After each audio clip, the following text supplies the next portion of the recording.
Korea, a crowded little finger of land extending out of Asia's mainland, pointing significantly toward Japan and the Pacific beyond. A nation not much larger than our state of Minnesota, but acre for acre, one of the most violently mountainous areas on Earth. Today, the capital city, Seoul, is largely restored, rising from the rubble of almost total destruction to become at least somewhat like her old self. The Capitol building wears a new dome, but nothing short of complete rebuilding will ever erase the battle scars in these walls.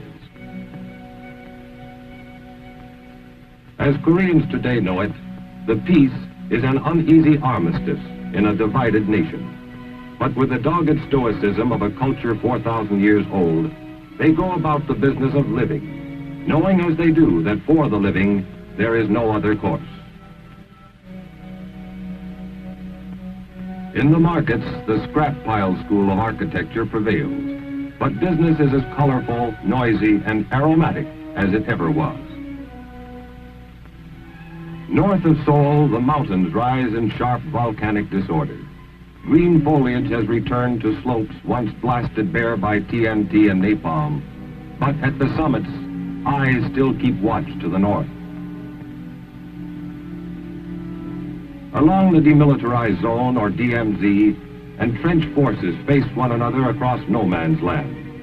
Here, the armistice decreed, the armies would pull back from one another, forming a buffer zone among the mountains. Once again, Korea, the ancient mountain kingdom of Chosen, is in fact the land of the morning calm. But no one forgets June 25th, 1950. It was still dark, 4 o'clock on a Sunday morning.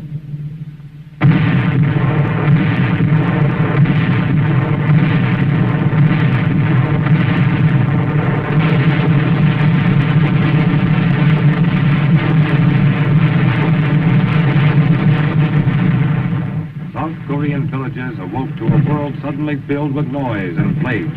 The communists, made bold by months of small-scale raiding across the 38th parallel, had finally launched their undeclared, all-out war of conquest.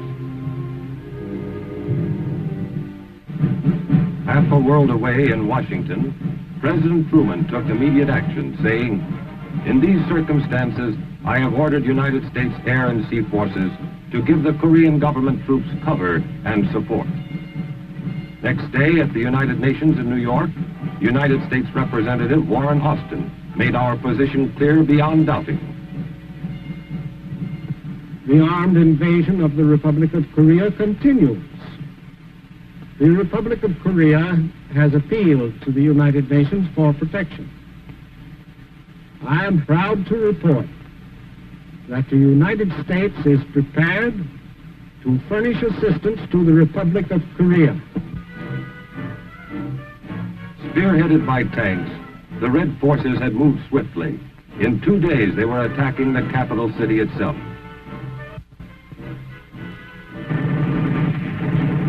Seoul fell the next day, June 28th. By June 30th, the communists had crossed the Han River south of Seoul and fought through the rail city of Yongdong-po. With their heavy Russian-made tanks, they thrust aside South Korean resistance, racing down the corridor which led through Anyang toward Suwon. Here the helpless and homeless gathered, only to be told they must flee still farther southward. Everywhere they saw their outnumbered countrymen rushing north to join the battle. Less than a dozen combat planes were available, several of them piloted by Americans. The Korean-American Volunteer Group. What little you could do with only 10 aircraft, we did.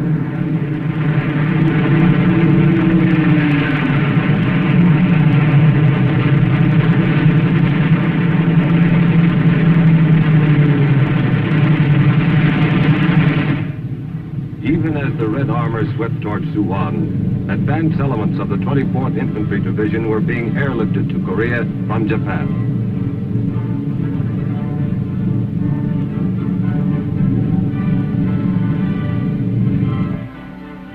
Their coming was known to the people.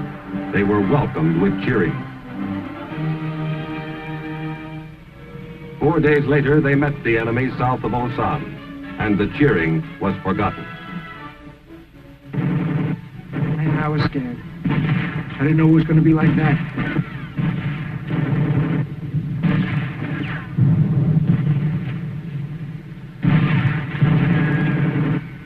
The enemy was a lot stronger and better trained than we'd heard.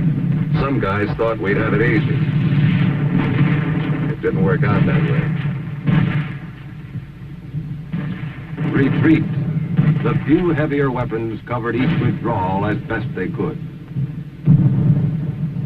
Where they had divisions, we had companies.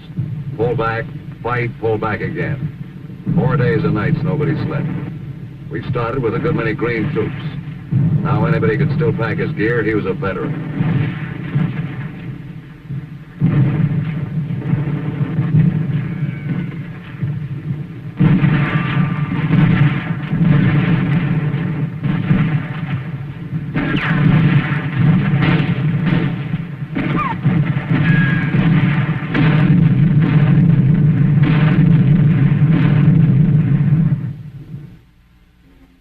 Help was on the way. In Pusan to the south, more 24th Division troops and equipment were arriving by ship. Not enough. Not nearly enough. But it was a start. Generals Walton H. Walker and William Dean had a tough assignment. Undertake the work of several divisions with elements of only one. One day I looked up and there they was. Man, if I said those fresh troops looked good, I'd be lying. They were beautiful. Not only just troops, but trucks, more heavy stuff, and tanks.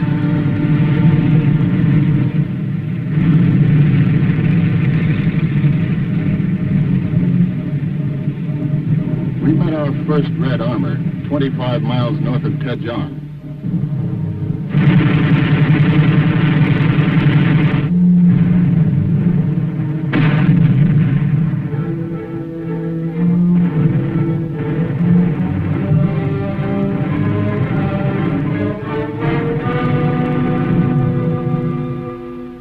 July 13th, Yokota Air Base, Japan.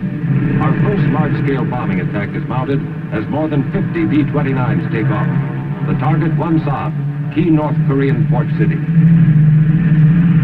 We wondered how much ack-ack there'd be. There wasn't any at all.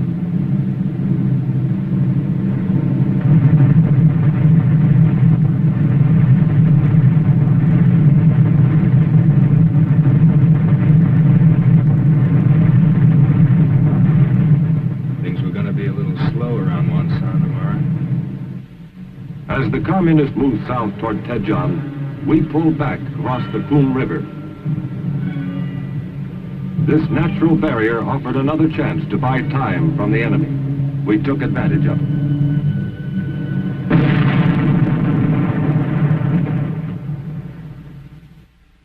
The Air Force was playing a leading role in our attempt to delay the communist advance.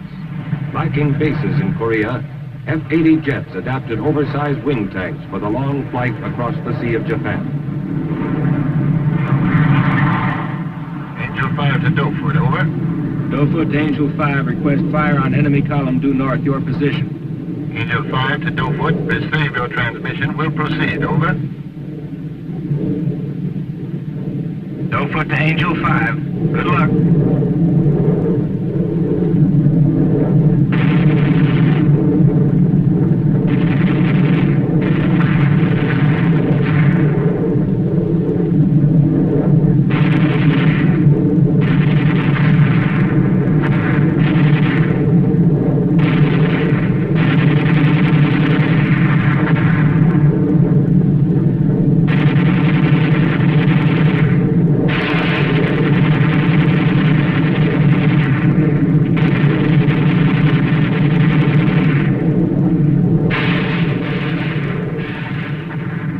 July 18th, the Sea of Japan. A Navy task force approaches the east coast of Korea. Destination, Pohang. Mission, to land the men and machines of the 1st Cavalry Division. The Korean battle line was moving rapidly on all fronts. Only on arrival were the troops informed that the landing would be unopposed. The division's 27,000 men started ashore. Psychology says how you're supposed to feel sort of disappointed. Expect to fight and then don't have to. Maybe so. I wasn't disappointed. On July 20th, the Reds reached Tejon. 24th Division troops led by General Dean were to hold as long as possible. There was something fishy about Tejon. I mean, they threw in a little artillery and then we waited. Nothing. Nobody. Then wham! They were all over the place.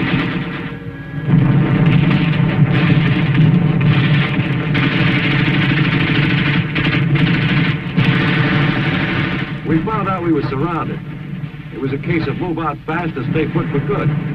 As it was, we were going to have to make a run down a corridor of fire a mile long, which we did.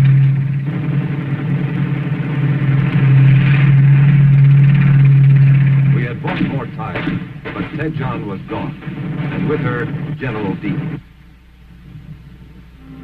We traded time for space. 2 weeks for the land between Tejon and the Naktong River.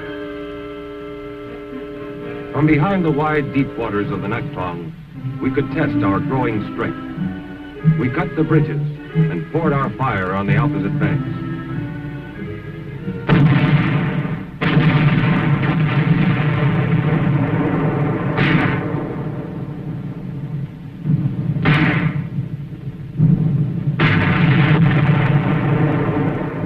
Daily communist attacks probed up and down the length of the line, searching for an opening.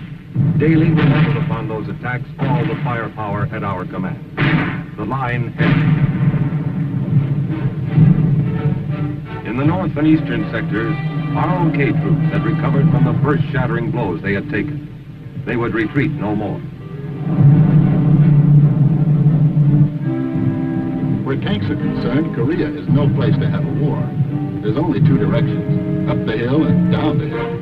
And that perpendicular terrain puts armor in a straitjacket. Still, you do what you can. With a little added elevation, a tank's rifle can be darn good artillery. We found a way to get that extra elevation. It worked fine.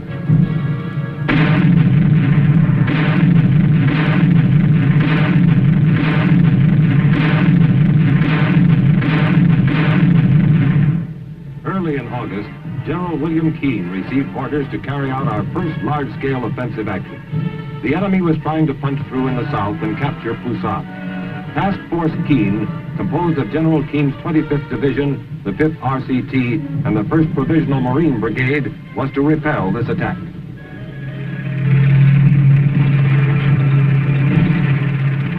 It was the 6th of August. I remember because that's my birthday. Also, it's the first time I ever got shot at. I remember thinking to myself, happy birthday, Charlie.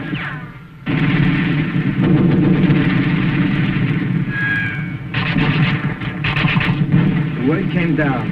Time to move again. We had to get to high ground. There was a base of fire. The armor took charge of the low ground. And from the ridge line, sparked by the Marine Brigade, foot soldiers unleashed their fire.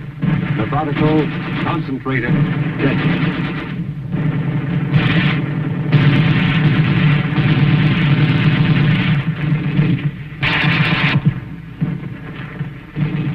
The Marines, equipped with a heavy bazooka, found it highly effective against Russian-made armor.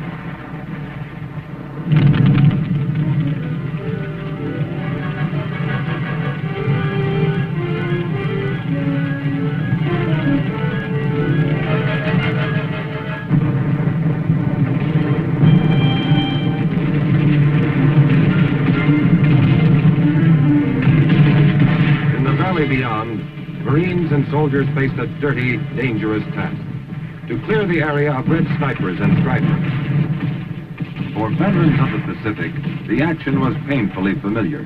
Like the Japanese, the small-bodied North Korean soldier had a talent for hiding behind a bush no larger than you might grow in a window box.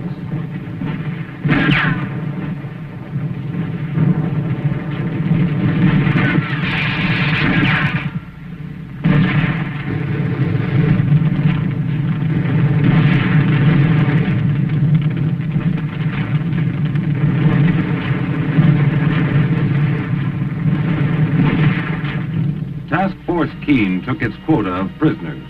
Many had shed their uniforms, hoping to escape in the white civilian clothes worn underneath. At close quarters, the enemy lost his fearsomeness. Usually he was very young. Always he was glad to be out of the fighting. Task Force Keene had earned a brief moment in which to catch its breath.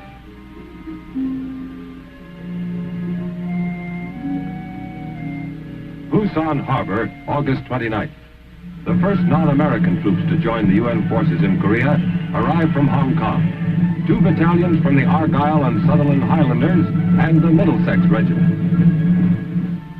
Tell us, strike truth, we was happy to reach Korea.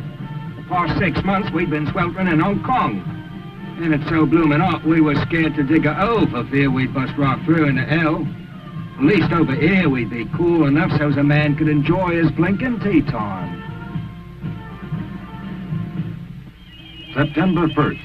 An all-out red offensive across the Nakhtong tightens our circle of defense. The siege of the Pusan perimeter is on.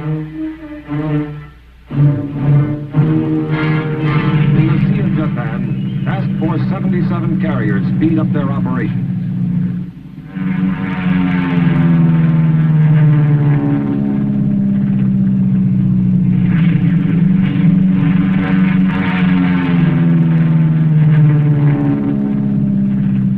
My job to send them out. Every available aircraft, every usable minute of every day. Our enemy had long, vulnerable supply lines now. Without adequate stocks of ammunition and fuel, his strength would fail. With luck, we'd make sure.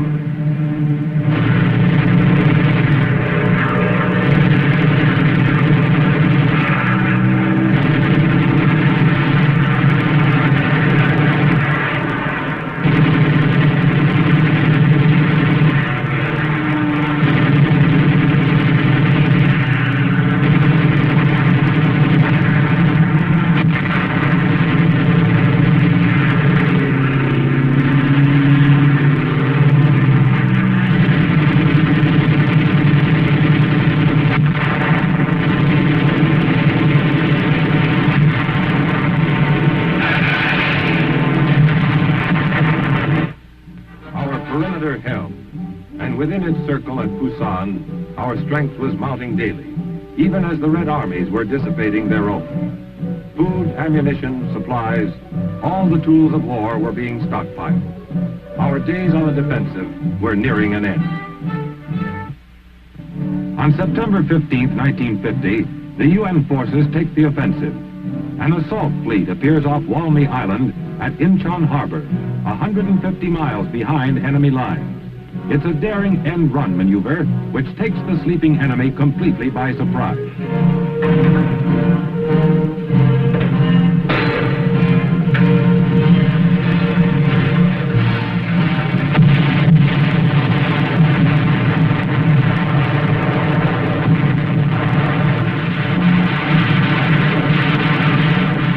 At 0630 hours, the Marines begin the assault. The naval barrage has cleared the way for them, but this is still a risky operation. Headquarters must gamble on the first try being good. Incheon's violent 30-foot tides leave no time for a second attempt. We had orders to neutralize resistance and do it fast. Dig them out and cover up the holes.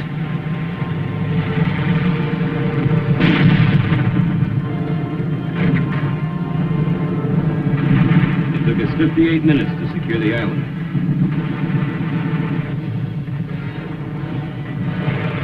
With the next tide, more Marines move into the streets of Incheon itself.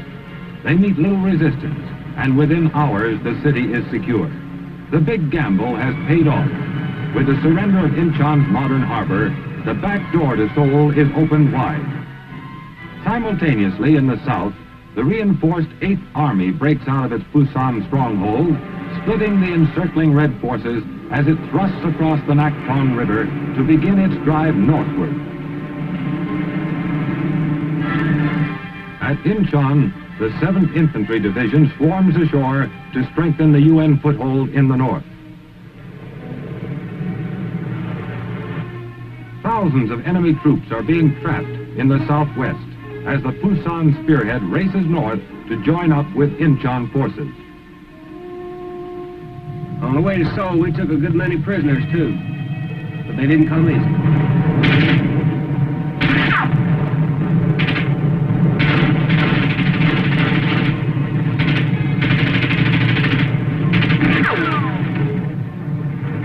United Nations strength is growing in the north. Men and machines, first hundreds, then thousands, flow inland from the sea to join the attack toward Seoul. With each step, however, they meet stiffening resistance as the retreating enemy consolidates his forces. At Pusan, still another nation joins the growing UN command as 1,200 men of a crack Philippine regimental combat team come ashore. And at Kimpo Air Base south of Seoul, men of the 187th Airborne Regiment arrive from Japan to become the first paratroop unit to enter the conflict. This newly recaptured airfield has also become an advanced base for increased air attacks on the enemy's supply and escape routes.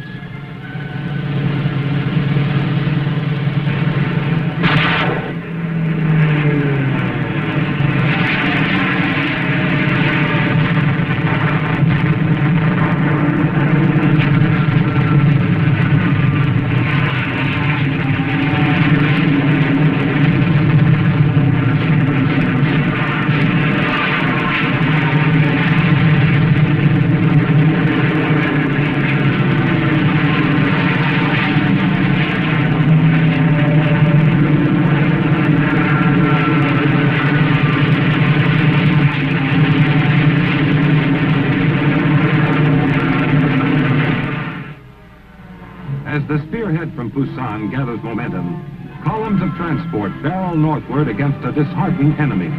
In many towns, the entire populace turns out to shout its welcome. It was like France all over again. Couldn't understand what these people were saying either. Some places, nobody was around to say anything. It's only about 20 miles from Incheon to Seoul, paved highway all the way. But it took us a week of hard fighting to make the trip. Finally, though, our amphibious gear, crammed full of rock and American Marines, started massing up at the Han River across from Seoul. It was time to retake the city. The softening up process got underway.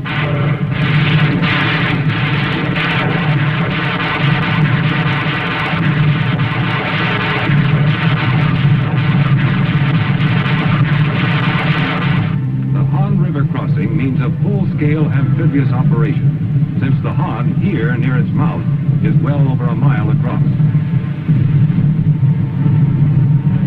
The Reds who had thrown back an earlier night attack were gone, pulled out to dig in among the streets of Seoul itself. The battle for Seoul was rough. 10,000 communist troops garrisoned every building and street junction with orders to fight to the death. A great many did.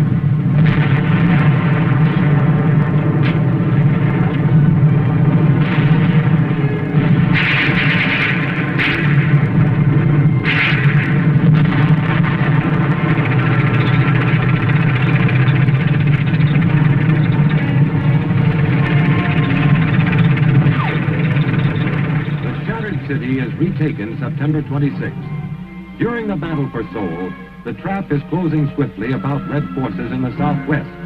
The day after Seoul falls, troops from the 7th and 1st Cavalry Divisions join up just south of Suwon.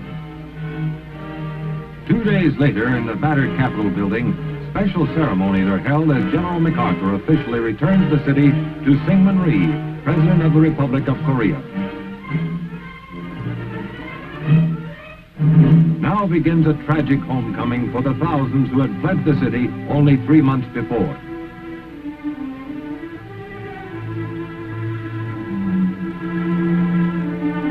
You'd look at these people, scratching through the ashes of what used to be their homes, wonder where they got the guts to go on. Still, I guess we'd do the same back home if it came to that.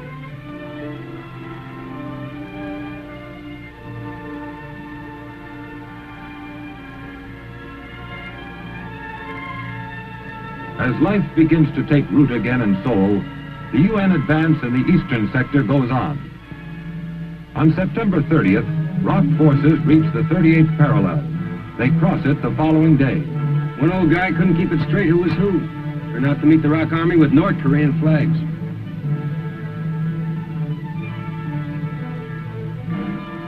The end of September finds the war back where it started, but the cost has been great. On October 6th, at a UN cemetery between Seoul and Incheon, Major General O.P. Smith, 1st Marine Division Commander, honors Marine dead.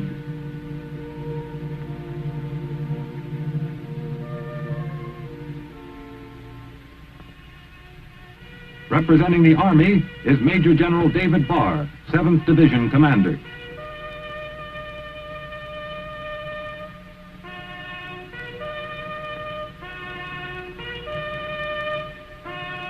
Korean troops are honored by Colonel Park In-yip, commanding the ROK 17th Regiment.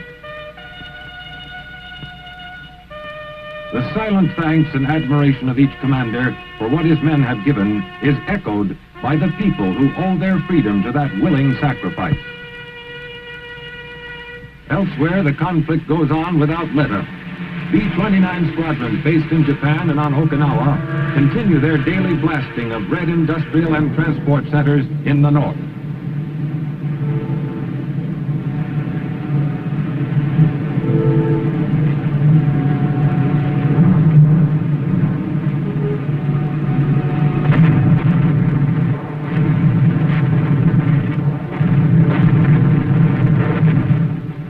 It was a funny situation. A commuter's war, somebody called it. You'd eat breakfast with your wife and kids, spend the day over some rail center or factory or harbor, and head back home to sleep in your own bed at night. Funny situation.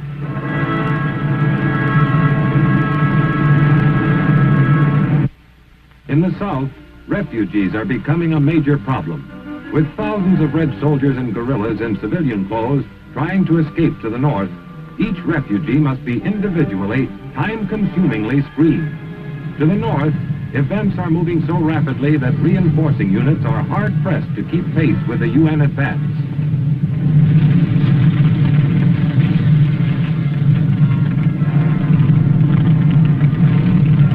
On October 9th, Kaesong is taken. This surrender frees the last South Korean city held by the Reds. Then on the east coast, Wonsan.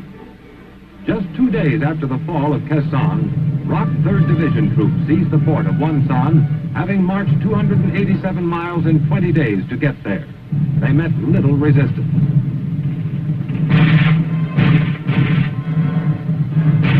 Next, the Red capital itself. On October 17th, men of the 1st Cavalry Division worked their way into the outskirts of Pyongyang.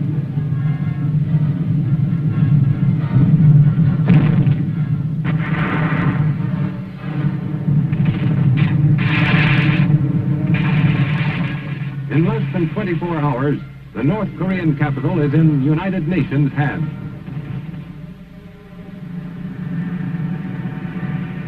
Psychological warfare plays an important role at this stage of the fighting. Using high-powered speakers, Psy-War planes fly ahead of advancing UN troops, booming their message in Korean to the retreating enemy. Safe conduct passes prove highly effective. More than once, whole enemy companies lay down their weapons and wait for our troops to arrive.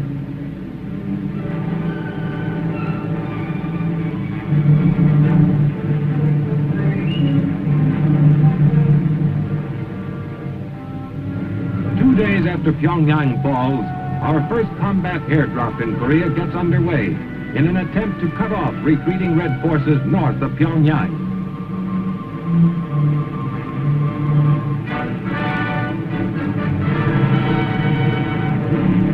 As at Incheon, the Supreme Commander personally supervises the operation. Nearly 2,000 troops making the jump.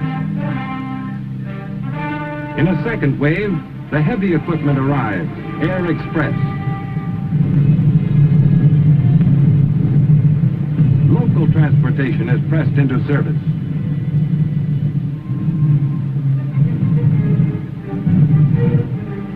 Next day, 1,800 reinforcements jump. but the enemy has already fled northward. In the east, ROC forces continue their headlong charge north from Wonsan to take Hungnam. Meantime, a Navy task force is waiting off Wonsan. 3,000 enemy mines had to be cleared from beach approaches before the Marine force could come ashore. It was a delay, but we could afford it. The rocks had made us a welcome present, a beach with no enemy guns on it. The whole division came ashore with nothing worse than a few wet feet. The mission now is to press this advantage, continue the attack toward the Yalu. Swiftly, the Marine force moves in on red-held villages and towns.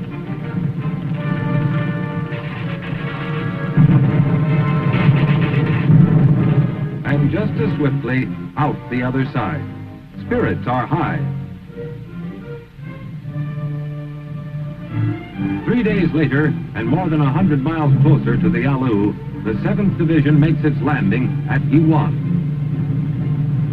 Ships of every description swarm into shallow water to disgorge 7,000 men and their machines. Their only opposition, the deep loose sand of Yiwan's beaches.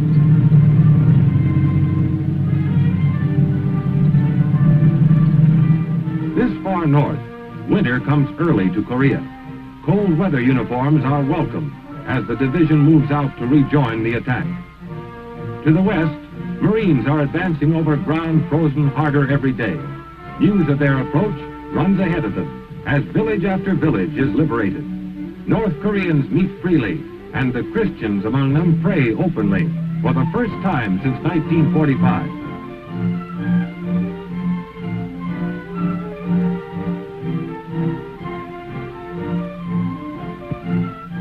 The shattered communist forces are pulling back into the last corner of this peninsula they had set out to conquer. UN troops follow as fast as the tortuous terrain and increasing cold will allow.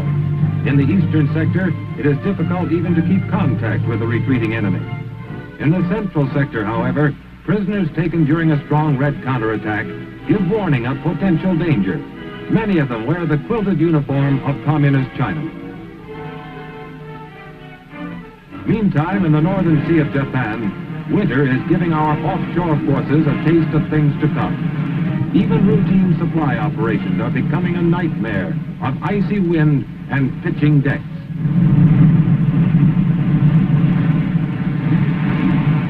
We kept our aircraft warmed and ready to take off the minute the weather lifted.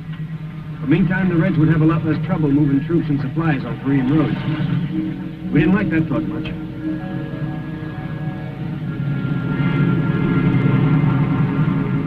Ashore, the Chinese forces have pulled back, leaving a clear road to the Yalu. The village of Haisanjin huddles against the banks of the Yalu across from Manchuria. Here, men of the 7th Division set up their outposts. It seems a sorry spot to spend Thanksgiving Eve.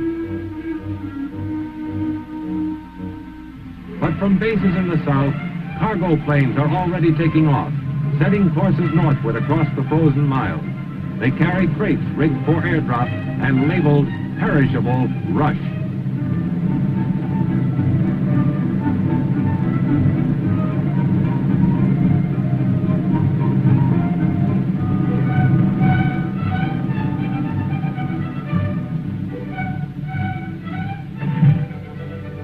Turkey and the trimmings, courtesy of the U.S. Air Force.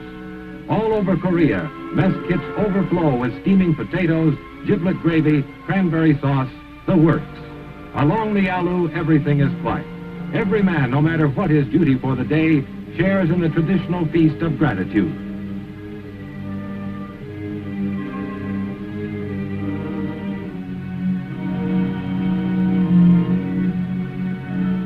Headquarters feels certain that one more UN offensive will end the fighting in Korea. Actually, a whole new war is ready to begin. Across the Yalu, the decision has been made. Full-scale Chinese intervention is about to bring the second phase of the Korean conflict to an end.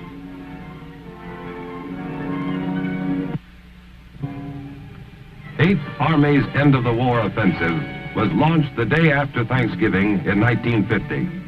It started out smoothly, but by nightfall of the second day, the UN was facing a new enemy in Korea, and a new war had begun.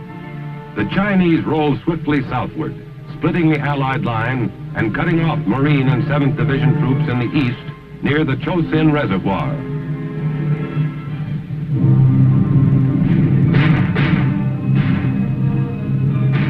We took turns sleeping in the daytime. It was too cold at night. I heard later we lost more people from freezing than from enemy action.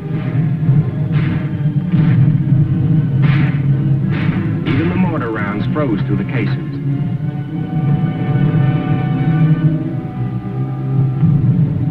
The Chinese had an awful lot of people between us and the beach, but the harbor at Hungnam was our only way out.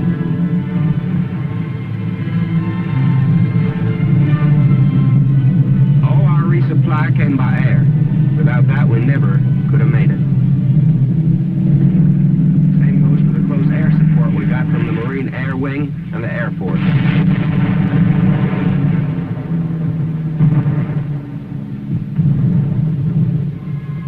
They fought their way toward the sea through an enemy force which outnumbered them 5 to 1. Pausing only to evacuate wounded by air from Hagaru, they pushed on, reaching safety on December 10th. They found Hungnam a busy town.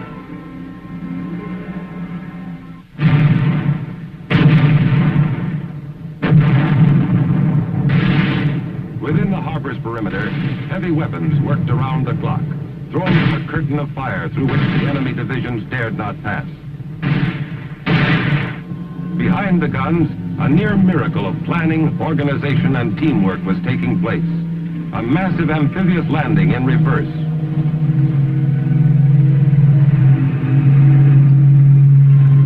In the space of 10 days, more than 100,000 fighting men were evacuated. North Koreans by the tens of thousands flocked to the dock area to plead for evacuation. From this one area, more than 90,000 North Koreans deserted their homes rather than return to the life they had experienced under communism. We were the last to leave. When we were gone, the harbor would be too. We set blocks of TNT and laced hoses filled with jellied explosive all along the waterfront.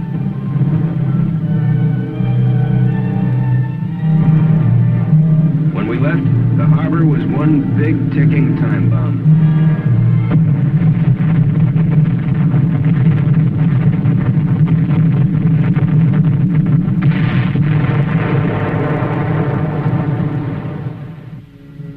The evacuation convoy steamed southward toward the free ports of Pusan and Pohang. Their troops would reland, regroup, and move back to engage the enemy. The military withdrawal by land was orderly as the rest of the 8th Army pulled back once again across the 38th parallel. But for hundreds of thousands of civilians trying desperately to outrun the advancing communists, the journey southward was a nightmare of cold, weariness, and confusion. Old people pulled loads meant for oxen, or carried their precious few belongings on their backs. Children who had no part in the causes of war received full measure of its hardships just the same.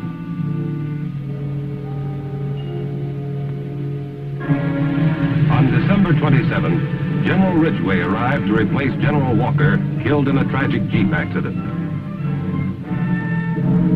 He was just in time for the enemy's New Year's Eve offensive.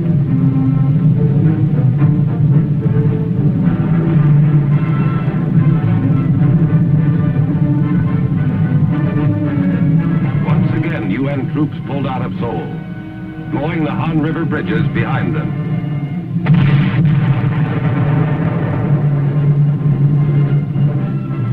Incheon, like Hungnam, was evacuated by sea. Here, too, we took pains to leave nothing behind which the enemy could use.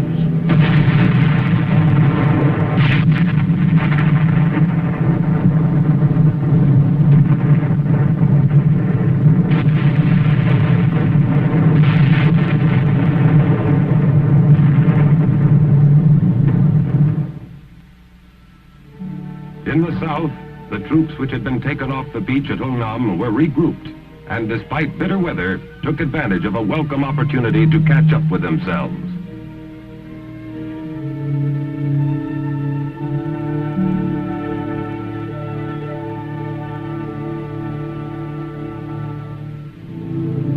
By mid-January, the enemy offensive had bogged down. Using fire-hardened troops, Ridgway launched a series of short, high-powered thrusts called Operation Killer.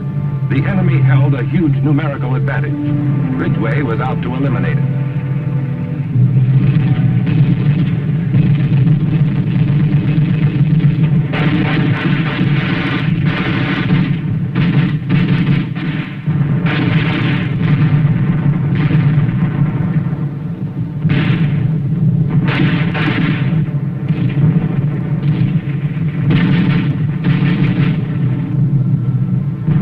Units moved up, expecting to meet great strength. They found surprising weakness. Under the pounding raids of Operation Killer, the enemy fell back. Ridgway pressed the advantage. No rest for the enemy, and not much more for 8th Army. If anybody ever invents a mattress that feels half as good as a patch of frozen ground felt then, he'll make $1 million. Although destruction of enemy forces remained its prime objective, Operation Killer had evolved into a ground-gaining operation. The way things were going, we couldn't stay outnumbered for long. The word was they were losing 10 men to our 1. For 6 weeks, the seasoned fighters of 8th Army scoured the countryside, inflicting fantastic losses on the retreating Reds. On March 7th, the enemy's main stronghold east of Seoul was smashed. The next step would be Seoul itself.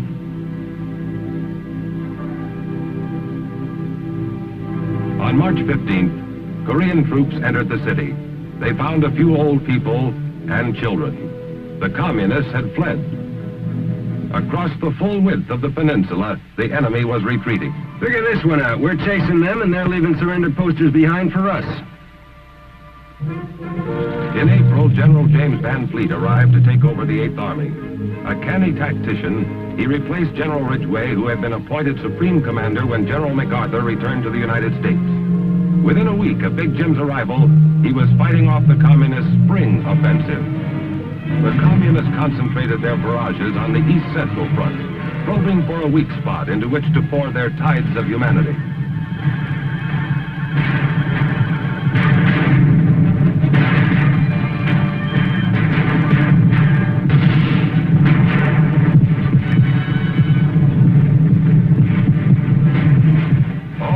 UN forces were needed to slow the enemy's human wave tactics.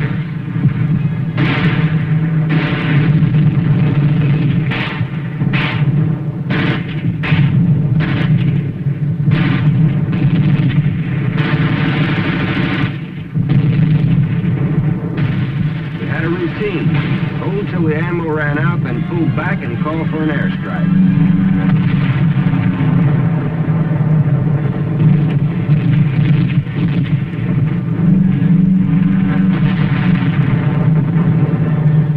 When foul weather grounded the Air Force, units north of Seoul were forced back across the Imjin River.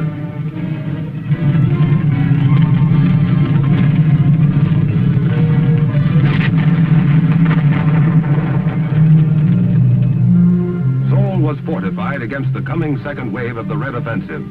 Van Fleet was determined not to lose the capital city again. Whoever said the worst part about war is the waiting was right. Still, we didn't have to wait long.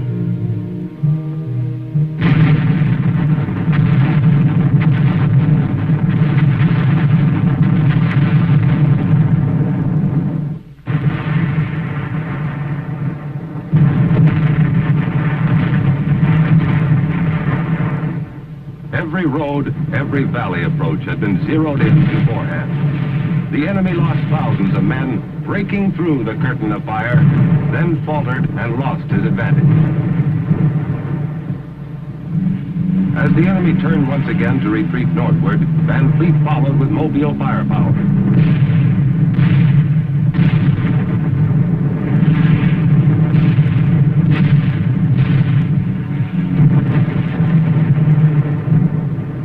By June 2nd, we had recrossed the parallel.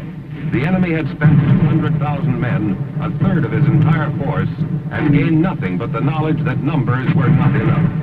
Operation Killer continued without let-up.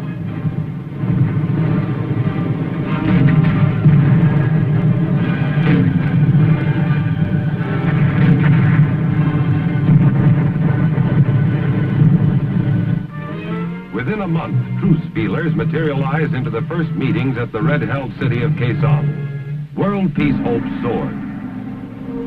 The chief UN negotiator was Vice Admiral Turner Joy. His opposite number, North Korea's chain-smoking General Nam-il. Pessimistic correspondents predicted the talks would drag on for as long as 6 weeks. With the opening of truce negotiations, the line became stabilized. With minor fluctuations, it would remain much the same until the ceasefire. New battle techniques were developed. In the eastern sector, a Marine battalion made history by securing a hill in no man's land from the air by helicopter. The first wave landed a shore party which would clear the small landing area needed.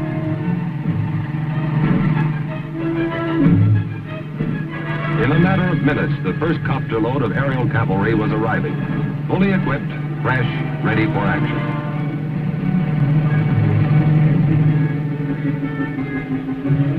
By using copters, the Marines secured commanding high ground within enemy territory without having to fight their way to it.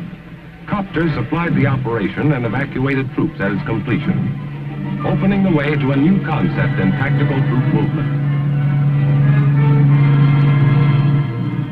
In Kaesong, the truce talks were already bogging down, deadlocked over the issue of a ceasefire line. We didn't like the setup in Kaesong. It was the enemy's home ground, and he knew it. Nam-il used the talks as a propaganda loudspeaker. The so-called neutral area was crawling with armed red soldiers. We broke off the talks. Air Force Sabre jets ruled the skies. At this point in the fighting, the UN had lost less than 80 aircraft. Verified kills on communist planes numbered 510.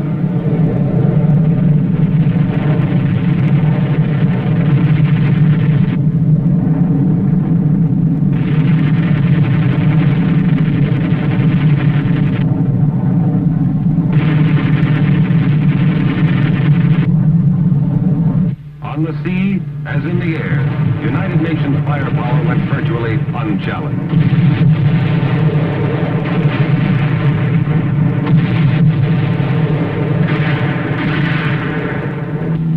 Near the end of October 1951, truce talks were resumed at the tiny farming village of Panmunjom. The UN delegates offered a compromise.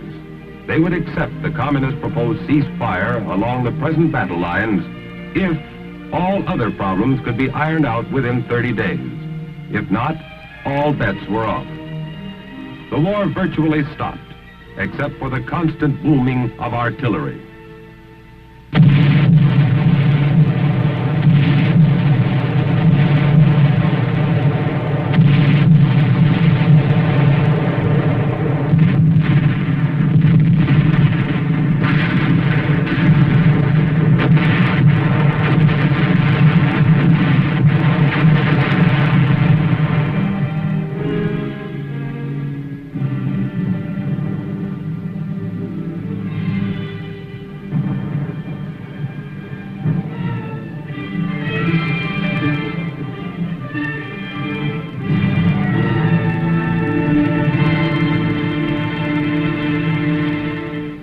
Winter came, the deadline was passed, the war was on again. The deadlock issue now was the right of prisoners to free choice in the matter of repatriation. Both sides were adamant.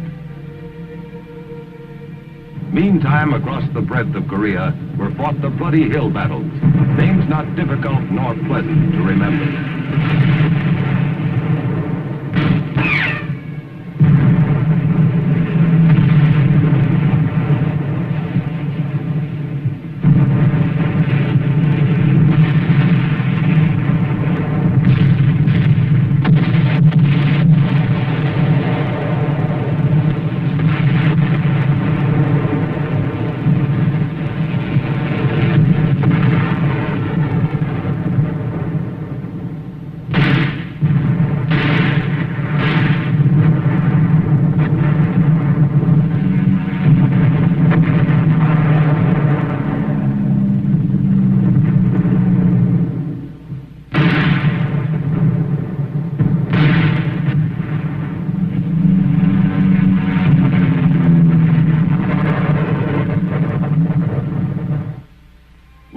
hopes were laid bare, pitted almost beyond believing. This war had reverted to the style of 1914, opposing trench lines facing one another, night patrolling and local attacks across the no-man's land which lay between. It was costly, but there was no clear way out. The big break came in April 1953 with little switch. Stalin had died in March, and Malenkov had taken over. Immediately he launched his worldwide peace offensive, and the Chinese agreed unconditionally to General Clark's standing proposal to exchange sick and wounded prisoners. The exchange went smoothly, and truce talks were resumed. Encouraged, the world listened for news of the final signing that would mean ceasefire in Korea. It came on July 27, 1953. While the communists signed at Panmunjom, General Clark, in ceremonies at the UN base camp in Munsan, signed 6 copies of the document which would end the bloodshed. There was excitement, but little rejoicing.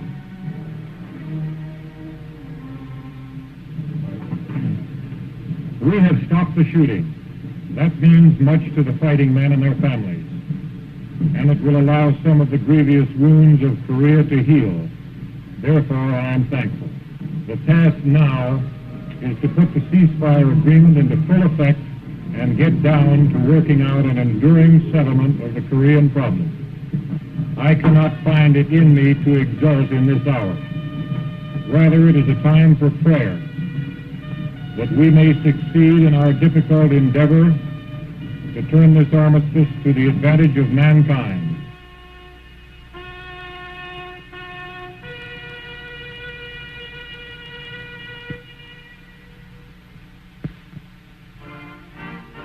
In accordance with the truce agreement, the opposing forces now pulled back from one another.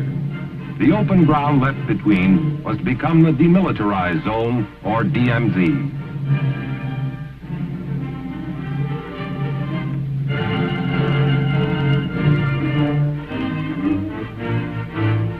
Operation Big Switch began on August 5th. Some 13,000 UN prisoners returned, most of them South Korean and American. In Big Switch, communism received a telling blow. 2/3 of the captured Chinese refused repatriation, and 35,000 North Koreans decided to stay in South Korea. Among the returning Americans was General William Dean, captured in 1950 as he led his 25th Division in the defense of Daejeon.